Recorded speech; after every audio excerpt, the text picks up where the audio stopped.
Hello everyone! Today I will be examining the replication fork of a prokaryote, specifically E. coli.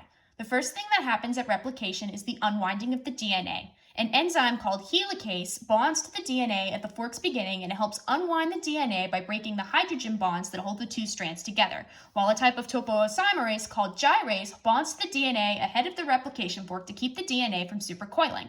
Proteins called single-stranded binding proteins bond to the newly single-stranded DNA to help keep it stable. DNA replication has to occur in the 5' to 3' direction. However, since DNA is anti-parallel, this occurs continuously on one strand and discontinuously on the other. The strand synthesized continuously is called the leading strand, while the strand synthesized discontinuously is called the lagging strand.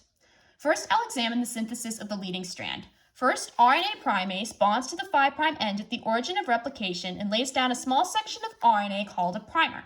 An enzyme called DNA polymerase III attaches a few nucleotides away from the primer and begins synthesizing the leading strand by connecting the 3' OH group on a nucleotide on the old strand to a 5' phosphate group on a new nucleotide. This bond is called a phosphodiester bond.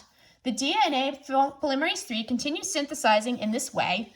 When it is done, it detaches and DNA polymerase I enters, removes the RNA primer, and replaces it with DNA nucleotides. An enzyme called DNA ligase then seals the nick that exists between this new leading strand and a leading strand that has been previously synthesized. Discontinuous synthesis is slightly more complicated. Replication still occurs in the 5' to 3' direction, but the DNA is synthesized in small pieces called Okazaki fragments. As DNA continues to unwind, RNA primase places primers closer and closer to the 3' end of the fork. DNA polymerase III still synthesizes new DNA by forming phosphodiester bonds.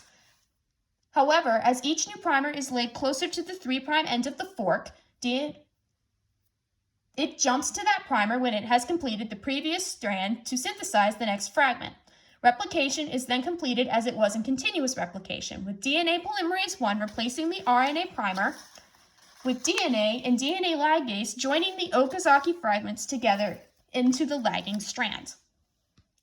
Because E. coli is a bacteria, replication will continue in both directions from the origin of replication until two new circular chromosomes are formed.